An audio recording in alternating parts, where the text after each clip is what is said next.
আসসালামু আলাইকুম এভরিওয়ান। আজকে যে রেসিপিটা নিয়ে হাজির হয়ে গিয়েছি, এটা অনেক অনেক পছন্দের একটা রেসিপি। প্রত্যেকটা মানুষেরই হয়তোবা কম বেশি একজনের নাও হতে পারে। চলুন মূল রেসিপিতে যাওয়া যাক। ফার্স্টে আমি একটা কড়াইতে দেখতে পাচ্ছেন তেল দিয়ে দিয়েছি, আর এখানে লোটটা শুটকিগুলো আমি ভেজে নিচ্ছি। আর হ্যাঁ, এখানে কিন্তু শুটকিগুলো ভাজার আগে আমি গরম পানি দিয়ে অনেকবার ধুয়ে নিয়েছি।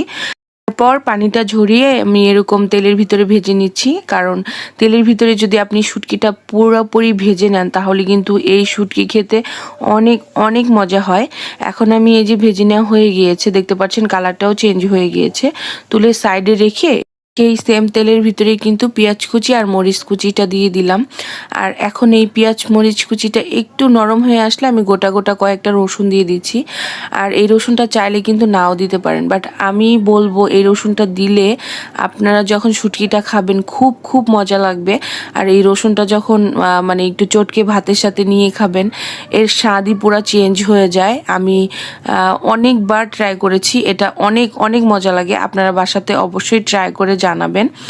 আর দেখতে পাচ্ছেন একটু লবণ দিয়ে দিলাম যাতে একটু পেঁয়াজটা নরম হয়ে যায়। পেঁয়াজটা একটু কালার চেঞ্জ হয়ে গিয়েছে, এর ভিতরে আমি সামান্য পরিমাণ আদা আর রসুন বাটা দিয়ে একটু ভেজে নিচ্ছি।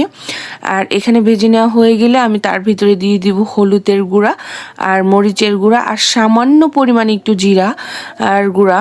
কারণ হচ্ছে জিরার গুঁড়োটা খুব বেশি দিবেন না, তাহলে শুটকির যে নিজস্ব একটা ফ্লেভার থাকে সেটা কিন্তু অতটা থাকে না, নষ্ট হয়ে যায়। এটা আমার মতামত। আপনারা চাইলে কিন্তু নাও দিতে পারেন, তাতে কোনো ব্যাপার না, যার যেরকম পছন্দ দিয়ে নেবেন। এখন আমি মশলাটা কষানোর জন্য একটু সামান্য পরিমাণ পানি দিয়ে নিয়েছিলাম। মশলাটা খুব ভালো করে কষে দেখেন তেলটা কিন্তু উপরে চলে এসছে। এখন আমি আর একটু বেশি করে পানি দিয়ে দিব। দিয়ে পানিতে একটু বলক আসলেই আমি সেই ভেজে রাখা শুটকিগুলো দিয়ে দিব। আর একটা কথা কি, এক একজনের রান্নায় এক এক রকম। আপনারা যে যেরকম ভাবে পারেন সেটাই হচ্ছে মানুষের প্রতিভা, কারণ সবাই একরকম রান্না করবে এটা কিন্তু কখনোই সম্ভব না। এখন কিন্তু আমি শুটকিগুলো অ্যাড করে দিয়ে দেখতে পাচ্ছেন পানিটা একদম শুকিয়ে নিয়েছি।